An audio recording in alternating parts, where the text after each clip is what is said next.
أنفسهم وأزواجه أمهاتهم وأولو الأرحام بعضهم أولى ببعض في كتاب الله من المؤمنين والمهاجرين إلا أن تفعلوا إلى أوليائكم معروفا كان ذلك في الكتاب مسطورا. نحمده ونصلي على رسوله الكريم اما بعد فاعوذ باللہ من الشیطان الرجیم بسم اللہ الرحمن الرحیم. ہم نے بات کی کہ خدیجہ رضی اللہ عنہا نے بچوں کی طرف سے کتنے صدمے اٹھائے. 2 بیٹوں کی موت دیکھی اور انہوں نے 2 بیٹیوں کی طلاقیں دیکھیں. ایک اپنی بیٹی کا نکاح اپنی بہن کے بیٹے سے کیا ابو العاص سے. بیٹی زینب وہ تو ظاہر نبی اکرم صلی اللہ علیہ وسلم کی خدیجہ کی بیٹی تھیں، پھر اللہ کی مہربانی ہوئی اسلام فوراً قبول کر لیا تھا آپ کی بیٹیوں نے، لیکن داماد نے قبول نہیں کیا.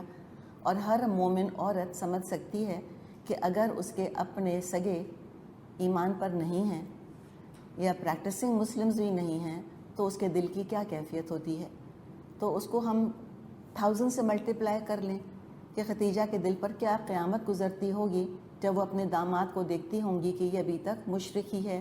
اور یہ شروع دور کی باتیں ہیں، ابھی تک شریعت کے احکامات نہیں آئے تھے جس کی روح سے مسلمان عورت کا نکاح مشرک مرد سے نہیں ہو سکتا تھا، یا اگر ہو چکا ہوتا تھا تو برقرار نہیں رہ سکتا تھا.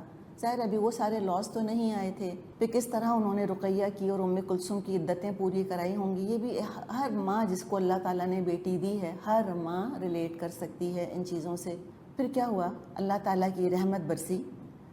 اللہ کی رحمت سے رقیہ رضی اللہ عنہا کے لیے مکے کے امیر کبیر نہایت معزز شریف حسین خاندانی مومن مرد کا رشتہ آ گیا. یعنی کہ ہر وہ خوبی جس کی کوئی ماں تمنا کر سکتی ہے کہ میرے داماد میں ہو، ہر وہ خوبی اس مرد میں موجود تھی جس نے کہ رقیہ رضی اللہ عنہا کے لیے رشتہ دیا. اور یہ انسان اس بد نصیب سے کروڑ درجے بہتر تھا جس نے کہ رقیہ کو طلاق دی تھی. اور یہ کون تھے؟ نان ادر دین عثمان بن عفان رضی اللہ عنہ. تو پھر آپ دیکھیں کہ ہم خواتین کے لیے کیا سبق ہے کہ بیٹیوں کی قسمت کے بارے میں زیادہ ذمہ داری نہ لینے کی کوشش کریں، اپنے آپ کو زیادہ نروس نہ کریں، پریشان نہ کریں. اللہ نے قسمتیں بنائی ہیں. ہمارے ہاں بیٹی کی طلاق کا ہونا لگتا ہے کہ جیسے کہ بس اب تو قیامت ہی آنی باقی رہ گئی ہے. صرف اتنا بڑا اسٹگما، اتنا بڑا داغ، لیکن اس کو اسلام نے ہلکا کر دیا، بہت ہلکا کر دیا. آگے بھی انشاءاللہ تعالیٰ ہم قرآن پڑھیں گے اور پہلے بھی ہم سورہ بقرہ وغیرہ میں پڑھ چکے ہیں کہ اللہ تعالیٰ نے اپنے فضل سے اپنے کرم سے کیسے اس چیز کو ہلکا کر دیا ہے. اور دوسرے تقدیر اللہ نے بنائی ہے. کبھی بھی خوشیوں سے مایوس نہیں ہونا چاہیے جب غم پڑیں یا جب مشکلات آئیں. کبھی انسان یہ نہ سوچے کہ اب تو ہمیشہ ایسا ہی رہے گا. ایسے ہو سکتا ہے نہیں. جب رات آتی تو دن آتا ہے کہ نہیں آتا؟ سورج غروب ہونے کے بعد نکلتا ہے کہ نہیں نکلتا؟ طلوع ہوتا ہے کہ نہیں طلوع ہوتا؟ ہوتا ہے. ہر رات کے بعد دن ہے، اندھیروں کے ساتھ روشنی لگی ہے. ہمیشہ جو ہے وہ اچھی چیزوں کی امید رکھیں، بس ایمان کو پکڑے رکھیں. پیوستہ رہ شجر سے امید بہار رکھ. اگر آج کسی پر یہ حالات پڑے ہوتے کہ دین کی وجہ سے بیٹیوں کو طلاق ہو گئی ہوتی، کس کے خلاف ریزنٹمنٹ آتا؟ دین کے خلاف. اس دین نے دیا کیا مجھ کو؟ فائدہ کیا ہوا مجھ کو؟ میں تو اللہ تعالیٰ کی فرما برداری کرتی رہی، میں تو دین کا کام کرتی رہی، اور یہ ملا ہے مجھ کو؟ میری بیٹیوں کو طلاقیں ہو گئیں. کہ اللہ تعالیٰ میرے بیٹوں کو زندہ نہیں چھوڑ سکتا تھا؟ نعوذ باللہ نعوذ باللہ. بعض دفعہ لوگ اچھے خاصے ایمان پر ہوتے ہیں، پھر تقدیر کا لکھا پورا ہوتا ہے، تقدیر کی لکھی مشکلات پڑتی ہیں، ایمان بھی کھو بیٹھتے اور تقدیر بدل نہیں سکتے. نہ خدا ہی ملا نہ وصال صنم، نہ ادھر کے رہے نہ ادھر کے رہے.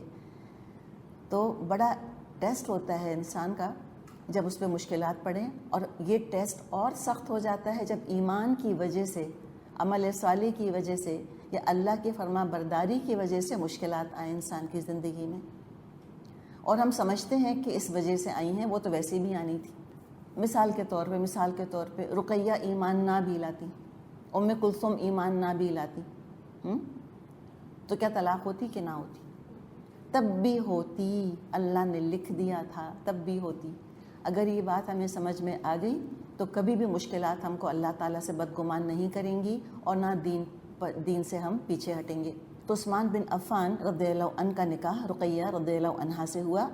آنکھیں اور دل ٹھنڈی ہوئی ہوں گی نبی اکرم صلی اللہ علیہ وسلم کی بھی اور خدیجہ رضی اللہ عنہا کی بھی۔ لیکن کتنے بھی اعلیٰ خاندان سے کیوں نہ تھے، لیکن اس کے باوجود عثمان رضی اللہ عنہ ان سزاؤں سے اور اذیتوں سے پوری طرح محفوظ نہیں تھے جو کہ مسلمانوں کو فیس کرنی پڑ رہی تھیں۔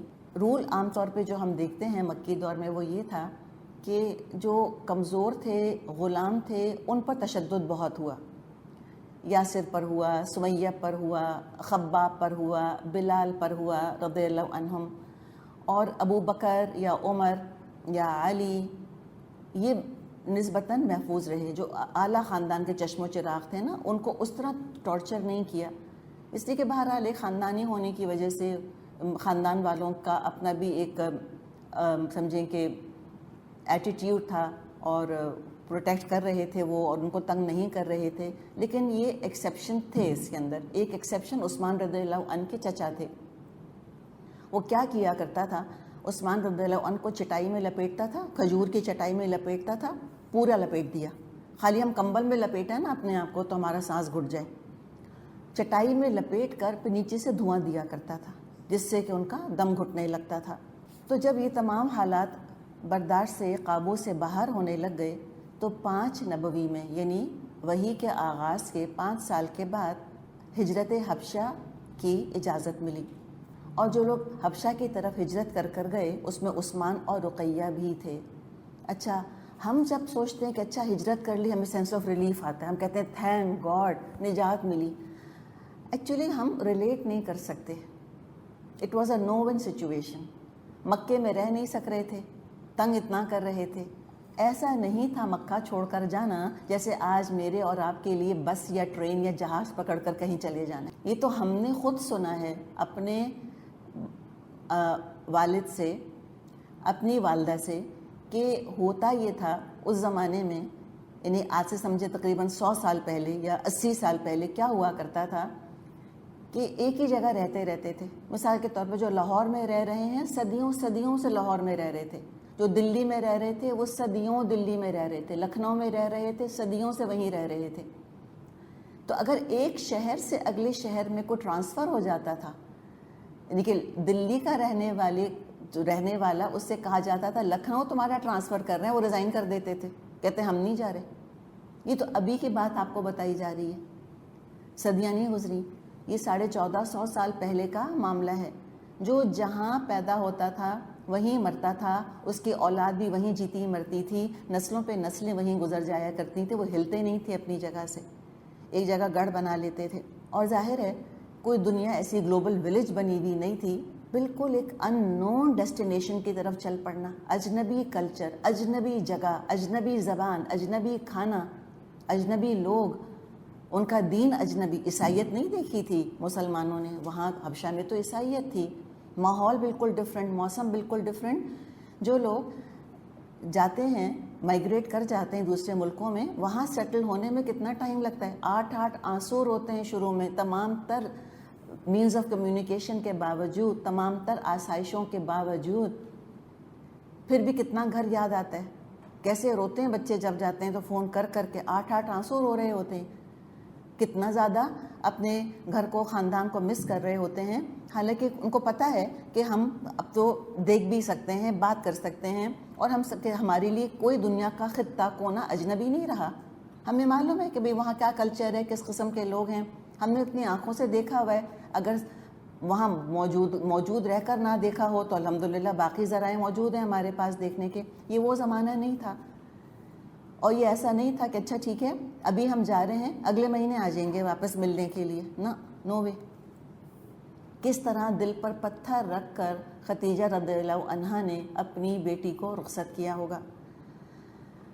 سفر عام نہیں تھا، جیسے بھی ہم بات کر رہے ہیں، سوچ رہی ہوں گی پتہ نہیں زندگی میں اب دوبارہ ملاقات ہوتی ہے یا دوبارہ ملاقات نہیں ہوتی، اور ایسا ہی ہوا۔ ایک دفعہ جب بیٹی کو حبشہ کے لیے رخصت کیا، پھر دوبارہ بیٹی کی شکل نہیں دیکھی انہوں نے۔ وہیں رقیہ رضی اللہ عنہا کا بیٹا عبداللہ پیدا ہوا۔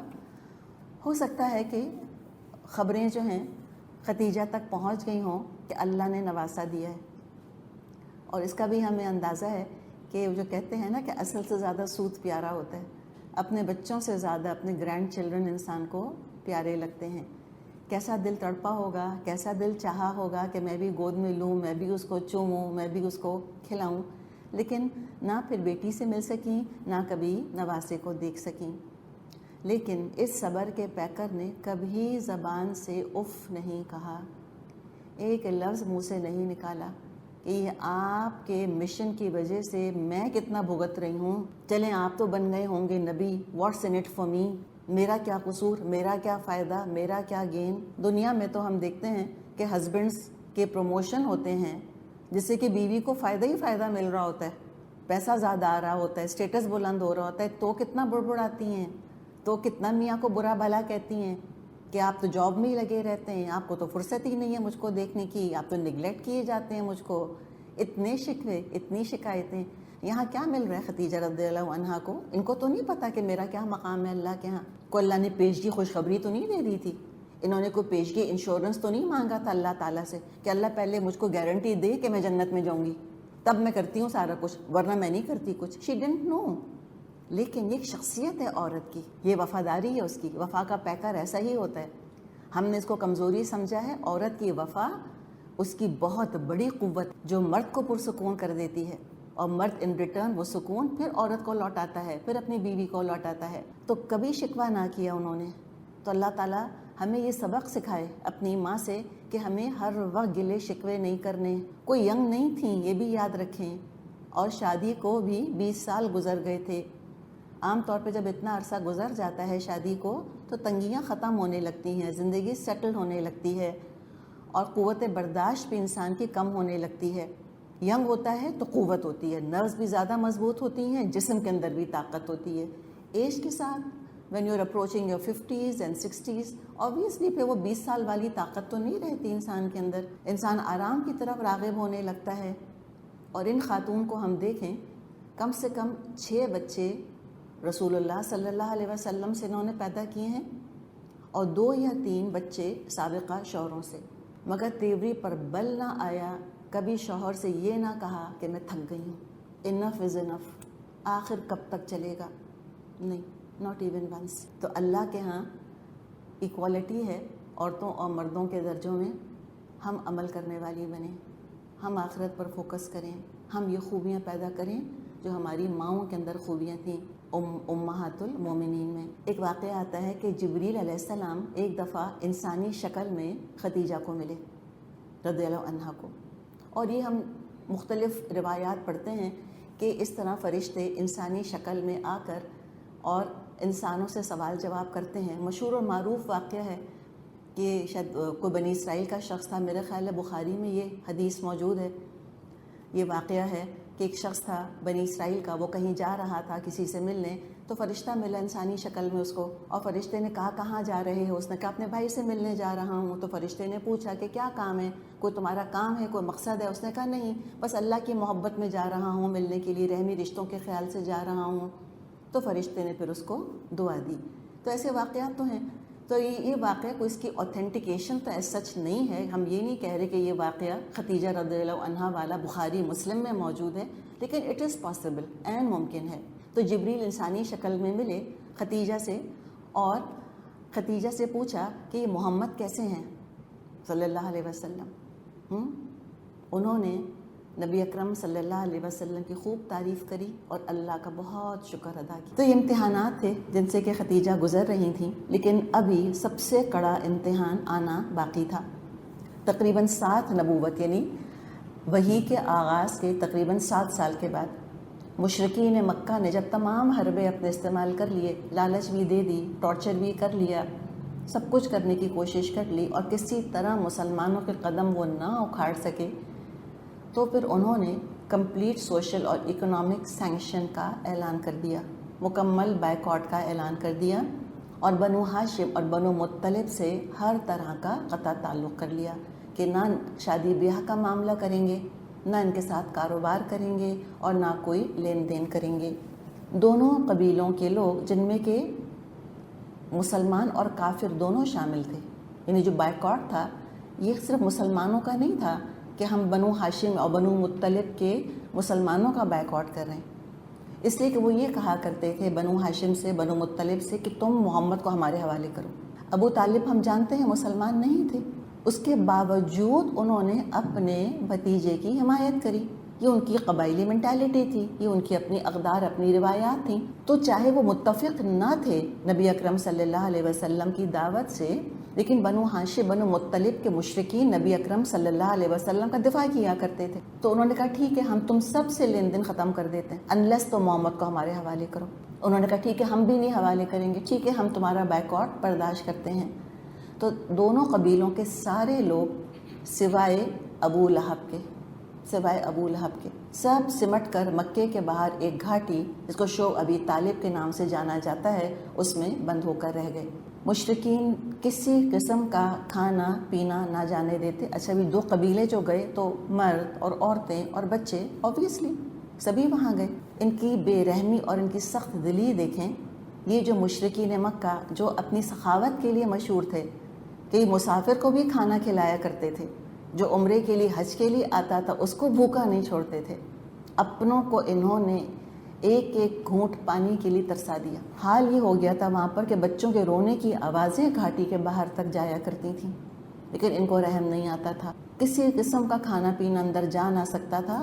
نوبت یہ آ گئی کہ جو کچھ جھاڑ جھنکار وہاں جمع تھا، جو مرے ہوئے جانور پڑے ہوتے تھے، جو ان کی کھالیں وہاں پڑی ہوتی تھیں، اس کو ابال کر لوگوں نے پانی پینا شروع کر دیا تھا۔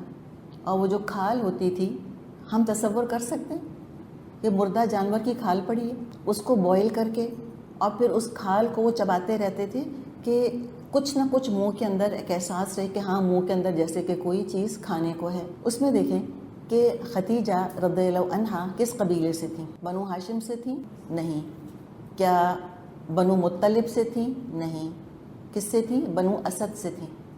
وہ آرام سے مکے میں رہ سکتی تھیں، ان پر یہ سینکشن نہیں تھا، لیکن میرے خیال ان کو تو خیال بھی نہ آیا ہوگا کہ میں اپنے شوہر کو اس حال میں چھوڑ کے اور میں خود مکے جا کر بیٹھ جاؤں اپنے گھر کے اندر۔ وہ آرام دہ بستر بھی ان کے لیے کانٹوں کی سیج بن جاتا، اور یہی محبت ہوتی ہے۔ جو تکلیف پیارے کو پہنچ رہی ہوتی ہے، ہمارے محبوب کو جو تکلیف پہنچ رہی ہوتی ہے، اس تکلیف کو شیئر کرنے ہی میں راحت ہوتی ہے انسان کے لیے، اور اس کو تکلیف میں چھوڑ کے اپنی راحت انسان کے لیے عذاب ہے، عذاب۔ وہ بستر کاٹ کھانے کو دوڑتا ان کو، ختیجہ کو۔ صرف گنجائش جو چھوڑی تھی مکے والوں نے وہ یہ چھوڑی تھی کہ حج کے دنوں میں، آپ کو پتہ ہے نا وہ اشہر الحرم جو ہوا کرتے تھے، 4 محترم مہینے جس میں کہ جنگ بند ہوتی تھی، ان مہینوں میں مکے والے اجازت دے دیتے تھے کہ یہ نکل کر آ جائیں۔ وہ نکلتے تھے مسلمان گھاٹی سے، اور جو لوگ حج کے لیے آ رہے ہوتے تھے ان کو اسلام کی دعوت دیتے تھے، اور باقی دنوں میں پھر گھاٹی میں قید ہو جاتے تھے۔ اب کچھ رحم دل لوگ بہرحال مکے میں موجود تھے، ان کا اس طرح چھوٹے چھوٹے بچوں کو بھوک سے بلکتا سننا ان سے برداشت پھر بالآخر نہ ہوا۔ ان میں سے کچھ لوگوں نے یہ کام کیا کہ اونٹوں پر غلہ لاد کر اور رات کی تاریکی میں اونٹوں کو گھاٹی کی طرف ہانک دیا کرتے تھے۔ نہیں، انہوں نے کھلم کھلا تو نہیں کیا، اس لیے کہ بہرحال وہ جو قبائلی لاس تھے اس میں آپ قبائل کے لاس کو ڈیفائی نہیں کر سکتے تھے، سارے مکہ کے سرداروں کا متفقہ فیصلہ تھا۔ جیسے کہ ہم لا نہیں توڑ سکتے گورنمنٹ کا، اسی طرح وہ بھی یہ لا نہیں توڑ سکتے تھے، تو چھپ چھپا کے اس طرح سے وہ یہ کام کیا کرتے تھے۔ حکیم بن حزام کا ہم ذکر پہلے کر چکے ہیں، اپنی پھپھو کے لیے گیہوں بھجوا دیا کرتے تھے۔ ختیجہ رضی اللہ عنہا بھی وقتاً فوقتاً پیغام بھجواتی اور کچھ عرصے کے لیے وہ غذا مہیا کر دیا کرتے تھے، لیکن پھر یہ نوبت آ جاتی تھی، پھر وہ غذا ختم ہو جاتی تھی، پھر غلہ ختم ہو جایا کرتا تھا اور لوگ گھاس کھانے لگ جاتے تھے، اور یہ ختیجہ بھی اس میں شامل تھی رضی اللہ عنہا۔ اب امیجن کریں کھلے آسمان کے نیچے مکے کی چلچلاتی دھوپ میں خیموں میں رہنا، اور اگر آپ نے کبھی مکے کی گرمی دیکھی ہو تو ہم کو اندازہ ہوگا گرمی کس کو کہتے ہیں. لگتا ہے کہ انسان کی کھال جل رہی ہے.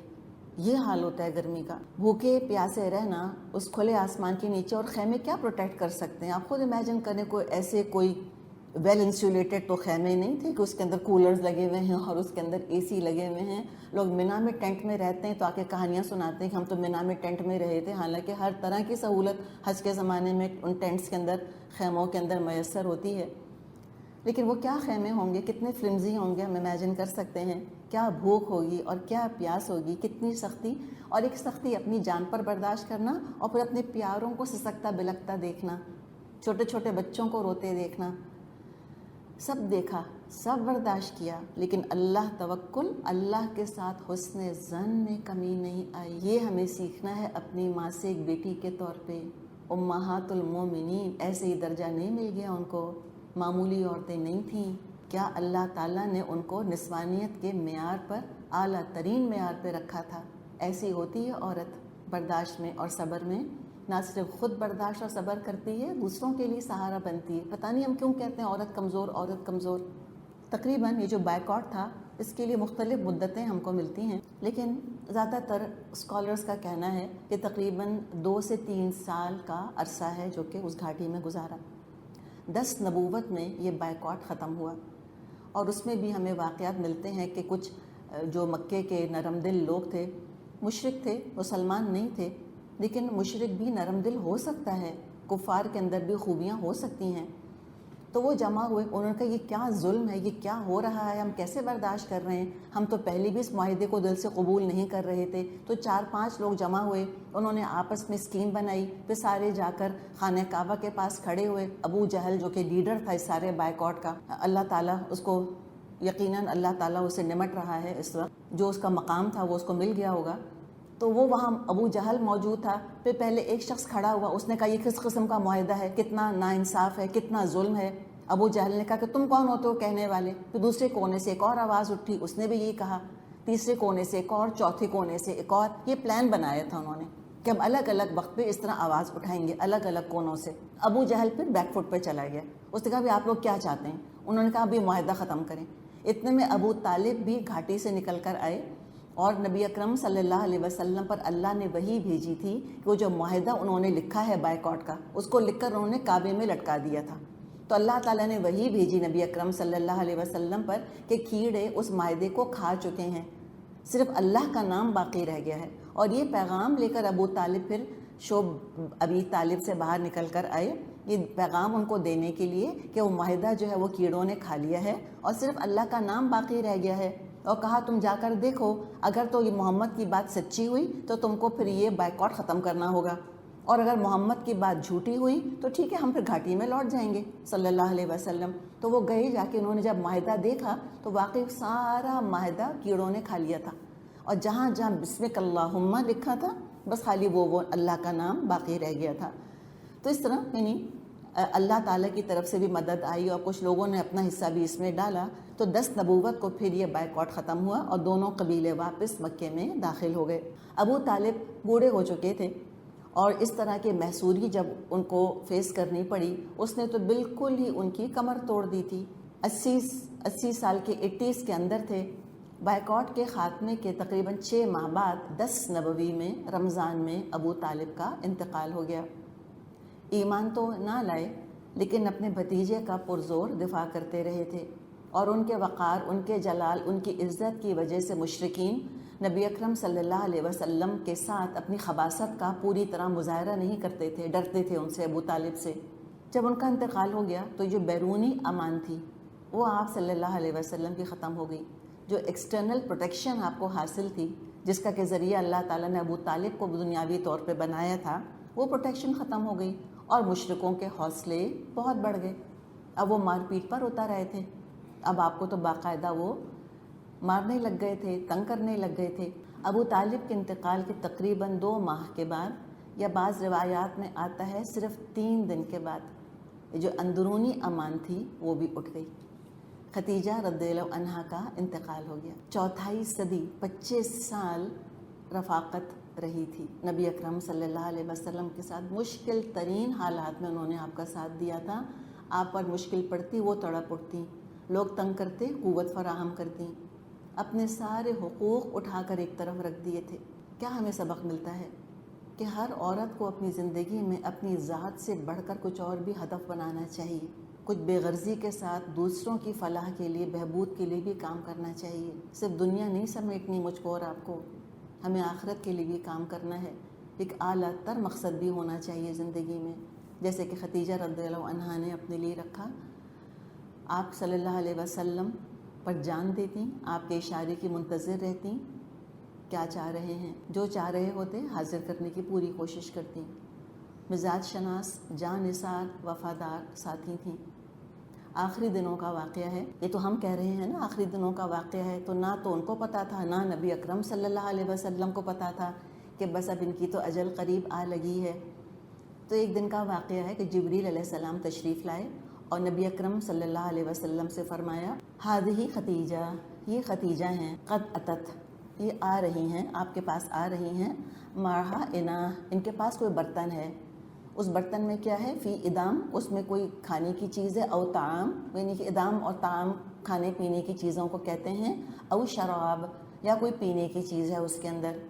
فَإِذَا أَتَتْكَ، تو اے نبی صلی اللہ علیہ وسلم جب خدیجہ آپ کے پاس آئیں، فَقْرَأْ عَلَيْهَا السَّلَامِ مِن رَبِّهَا، اپنے رب کی طرف سے ان کو سلام کہیے گا، اللہ نے سلام بھجوایا ہے خدیجہ کو، وَمِنِّي، اور میری طرف سے۔ تو آپ صلی اللہ علیہ وسلم نے جبریل کا پیغام پہنچا دیا خدیجہ کو۔ اب آپ ان کا فہم دیکھیں خدیجہ کا، جو انہوں نے جواب دیا ہے، ذہانت دیکھیں۔ جواب میں خدیجہ نے فرمایا، ان اللہ هو السلام، بے شک اللہ وہ تو ہے ہی السلام، وعلی جبریل السلام، اور جبریل علیہ السلام پر سلام، وعلیک یا رسول اللہ السلام ورحمۃ اللہ وبرکاتہ، اور آپ پر اے اللہ کے رسول سلامت اور اللہ کی رحمتیں ہوں آپ پر اور اس کی برکتیں ہوں آپ پر۔ علماء کہتے ہیں اس سے ان کی ذہانت اور ان کے فقہ کا ہمیں اندازہ ہوتا ہے۔ ہم ہوتے تو کیا کہتے؟ اگر ہم سے کوئی کہتا کہ آپ کو اللہ نے سلام بھیجا ہے، شاید ہم تو پہلے بے ہوشی ہو جاتے، پھر ہوش آتا، کوئی دماغ ٹھکانے آتا، کوئی حواس ٹھکانے آتے تو کہتے اللہم علیک السلام یا وعلیکم السلام یا اللہ۔ ہم یہ کہتے ہیں نا کہ سلام کا جواب سلام ہے۔ خدیجہ نے کیا کہا، ان اللہ هو السلام، اللہ تو خود السلام ہے، اللہ تو سراپا سلامتی ہے، وہ ہم پر سلامتی بھیجتا ہے، وہ ہماری حفاظت کرتا ہے، ہم کیا اللہ پہ سلامتی بھیجیں گے، ہم تو اللہ کا کچھ نہیں بگاڑ سکتے، اس کو ہماری طرف سے کسی سلامتی کی ضرورت نہیں ہے۔ تو ان کا کہ ان اللہ هو السلام، اللہ تو ہے ہی السلام، اور جبریل نظر نہیں آ رہے تھے، تو تھرڈ پرسن میں ان کو جواب دیا، وعلی جبریل السلام، اور جبریل پر سلام، تھرڈ پرسن غائب کی صیغے میں جواب دیا، اور اللہ کے رسول صلی اللہ علیہ وسلم پر براہ راست سلام کیا۔ تو کتنے ہی صحابہ کے مقابلے میں خدیجہ کی سمجھ، خدیجہ کا فہم اللہ کے بارے میں زیادہ تھا، صحیح عارفۃ باللہ تھی، صحیح اللہ کی مزاج شناس تھی۔ اس طرح سے ہم سمجھ سکتے ہیں بات کو، یہ نہیں کہ وہ سمجھتی تھیں، وہ اللہ کو جانتی تھیں ایک طرح سے، وہ نعوذ باللہ، اس کا مطلب یہ نہیں کہ ہر طرح جانتی تھیں، یعنی کہ وہ سمجھتی تھیں کہ اللہ کو خطاب کیسے کرنا چاہیے، اللہ کے مقام کا ان کو اندازہ تھا۔ نماز میں بعد میں جب تشہد کے بعد اللہ کی جب حمد و ثنا کی جاتی ہے نا، تشہد میں ہم کہتے ہیں تحیات للہ والصلوات والطیبات، اس کے بعد بعض صحابہ نے کہا السلام علی اللہ من عبادہ، یہ صحابہ نے کہا کہ اللہ پر سلام اس کے بندوں کی طرف سے، تو آپ صلی اللہ علیہ وسلم نے پھر ان کو منع فرمایا۔ یہ مدینے کا واقعہ ہے، یا ہو سکتا ہے لیٹ مکن دور کا واقعہ ہو۔ انہوں نے یہ کہا کہ السلام علی اللہ من عبادہ، کہ اللہ کے بندوں کی طرف سے اللہ پر سلام، تو آپ صلی اللہ علیہ وسلم نے سن کے فرمایا ان اللہ هو السلام، بے شک اللہ وہ تو خود السلام ہے، تم یہ کیسے کہہ رہے ہو کہ اللہ پر سلامتی ہو، بلکہ آپ نے فرمایا تم کہو التحیات للہ والصلوات والطیبات، السلام علیکہ ایہا النبی، یہ آپ نے ان کو سکھایا۔ ساتھ ہی پھر یعنی اس واقعے کی طرف ہم دوبارہ لوٹتے ہیں، یعنی اس سے بتانا یہ مقصد ہے کہ صحابہ کے مقابلے میں خدیجہ کا فقہ زیادہ تھا۔ ہم مقابلے بازیاں کرتی رہتی ہیں مردوں سے، تو کوئی ضروری تو نہیں ہے کہ ہماری عقل جو ہے وہ، یا ہمارا دین کا جو فہم ہے وہ مردوں کے برابر یا مردوں سے زیادہ نہ ہو سکتا ہو۔ کیوں نہیں ہو سکتا؟ ہم اگر اس طرف اپنے آپ کو اپلائی کریں گی تو ہو سکتا ہے۔ پھر ہم قصے کی طرف آتے ہیں، جو جبریل علیہ السلام کا واقعہ ہم دیکھ رہے ہیں۔ پھر جبریل نے بشارت دی خدیجہ رضی اللہ عنہا کو جنت میں موتی کے محل کی، جس میں نہ شور ہوگا نہ تھکن ہوگی۔ بخاری میں یہ حدیث موجود ہے کہ جبریل نے نبی اکرم صلی اللہ علیہ وسلم سے کہا وَبَشِّرْهَا بَيْتٌ فِي الْجَنَّةِ، کہ اے نبی صلی اللہ علیہ وسلم ان کو خدیجہ کو جنت میں ایک محل کی خوشخبری سنا دیجئے، من قصب، جو کہ خولدار موتی کا ہے، موتی کا، خولدار موتی کا وہ ایک محل ہے، لا صخب فیہ ولا نصب، نہ اس میں شور اور غل ہوگا اور نہ تھکن ہوگی۔ کتنا شور اور غل سنا تھا نا، لوگ گالیاں دے رہے ہیں آپ صلی اللہ علیہ وسلم کو، برا بھلا کہہ رہے ہیں، مذاق اڑ رہا ہے، کوئی آ کے تانے دے رہا ہے، کوئی کچھ کہہ رہا ہے، دل خون ہو رہا ہے، کتنا برداشت کیا، کتنا کچھ سنا اور کتنا تھکیں، اور اب ایسی جگہ کی خوشخبری دے دی گئی جو جنت میں ہے اور اس میں نہ شور اور غل ہے اور نہ تھکن۔ اللہ کے ہاں بہترین انجام ان کا منتظر تھا۔ نسائی میں روایت ہے، آپ صلی اللہ علیہ وسلم نے فرمایا افضل النساء اہل الجنہ خدیجہ بنت خویلد، ان عورتوں میں سب سے افضل ترین جو جنت میں ہوں گی وہ کون ہیں؟ خدیجہ بنت خویلد و فاطمہ بنت محمد، اور فاطمہ بنت محمد رضی اللہ عنہما، و مریم بنت عمران، اور مریم عمران کی بیٹی، و آسیہ بنت مزاحم، اور آسیہ مزاحم کی بیٹی، امرأۃ فرعون، جو فرعون کی بیوی تھی۔ تو کتنی ہی چیزوں میں ہم دیکھتے ہیں کہ خدیجہ پہلی تھیں، آپ صلی اللہ علیہ وسلم کی پہلی بیوی، آپ کی پہلی محبت، آپ کے بچوں کی ماں پہلی، جس سے کہ آپ کے بچے ہوئے، بعد میں تو کسی بیوی سے آپ کے بچے ہوئے ہی نہیں، اور بس ماریہ قبطیہ سے آپ کا ایک بیٹا ہوا تھا، اس کا بھی انتقال ہو گیا تھا۔ سب سے پہلی انسان جو کہ آپ صلی اللہ علیہ وسلم پر ایمان لائیں عورت، سب سے پہلی جنہوں نے وضو کیا، سب سے پہلی جنہوں نے کہ نماز پڑھی، واحد خاتون دنیا کی جن پر اللہ نے سلام بھیجا، اللہ نے سلام بھیجا، پہلی جن کو کہ جبریل نے سلام کیا۔ بعد میں بھی ہم دیکھتے ہیں کہ جبریل علیہ السلام نے عائشہ رضی اللہ عنہا پر بھی سلام بھیجا، وہ آگے انشاءاللہ عائشہ کو رضی اللہ عنہا کا ذکر ہم کریں گے تو وہاں دیکھ لیں گے، لیکن یہ پہلی ہیں جن پر کہ جبریل نے سلام بھیجا، پہلی جن کو کہ آپ نے وحی سنائی، پہلی خاتون، پہلی انسان جنہوں نے آپ صلی اللہ علیہ وسلم پہ خرچ کیا، پہلی، یعنی اپنی ساری جائیداد دولت آپ کے حوالے کر دی تھی۔ تو جو ہم یہ کہیں گے کہ سب سے پہلی خاتون جنہوں نے آپ پہ خرچ کیا، مراد ہے کہ آپ کے رسول بننے کے بعد، ورنہ ہم جانتے ہیں کہ آپ تو یتیم تھے، اور پہلے تو آپ کے دادا نے آپ کو پالا تھا، اور اس کے بعد پھر آپ کے چچا نے خرچ کیا تھا اور آپ کو پالا تھا۔ جب آپ صلی اللہ علیہ وسلم کی زندگی میں یہ مرحلہ آیا، یعنی خدیجہ کا انتقال ہوا، اس وقت تک جنازے کے احکامات نہیں آئے تھے۔ یعنی آج جو طریقہ ہے ہمارا کہ کس طرح مردے کو نہلاتے ہیں، کیسے کفناتے ہیں، پھر کیسے دفناتے ہیں، اور کیسے پھر نماز جنازہ پڑھی جاتی ہے، یہ شریعت کے احکامات تو ظاہر ہے مکے کے شروع دور میں یا اس دور میں، یعنی جو آخر کا دور ہے مکے کا، اس میں نازل تو نہیں ہوئے تھے۔ تو جو بھی اس زمانے کا طریقہ تھا اس کے حساب سے ان کو ان کے آخری سفر پر روانہ کیا۔ حجون میں، جو کہ آج اس کو جنت المعلیٰ کہتے ہیں، آج بھی مکے میں قبرستان موجود ہے، وہاں پر قبر کھودی گئی، آپ خود قبر میں اترے، اور جس طرح خدیجہ رضی اللہ عنہا آپ کو پریشانی کے وقت اپنی باہوں میں لے لیا کرتی تھیں، اسی طرح آپ نے خود اپنی گود میں اپنی باہوں میں لے کے ان کو اور قبر میں اتارا۔ عمار بن یاسر رضی اللہ عنہ کہتے ہیں کہ خدیجہ رضی اللہ عنہا کے انتقال کے بعد آپ صلی اللہ علیہ وسلم اتنے زیادہ اداس رہنے لگے تھے کہ کہتے ہیں کہ ہمیں ڈر ہو گیا تھا کہیں آپ کا انتقال ہی نہ ہو جائے، اتنے آپ افسردہ، اتنے آپ غمزدہ رہا کرتے تھے۔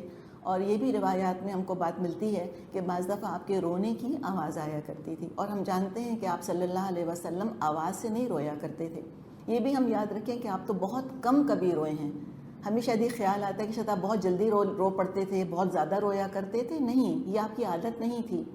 اکا دکا واقعات ہم کو ملتے ہیں سیرت میں جب ہمیں پتہ چلتا ہے کہ آپ آنسوؤں سے روئے تھے، آپ کے آنسو نکلے تھے، اور صحابہ حیران ہوتے تھے۔ پھر جیسے آپ کے بیٹی کی جب ڈیتھ ہوئی تھی ابراہیم کی، تو آپ کے آنسو نکلے تھے، تو صحابہ نے حیران ہو کے کہا تھا کہ اللہ کے رسول آپ رو رہے ہیں۔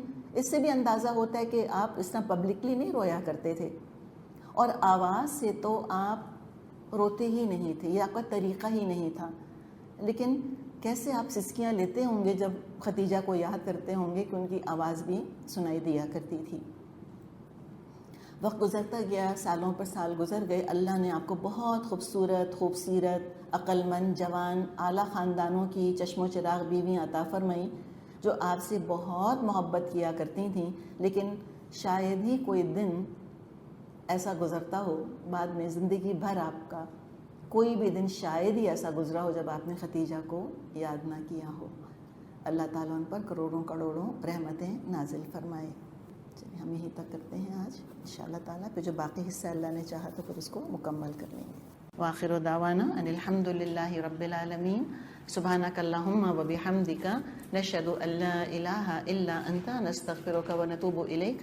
السلام علیکم ورحمۃ اللہ وبرکاتہ۔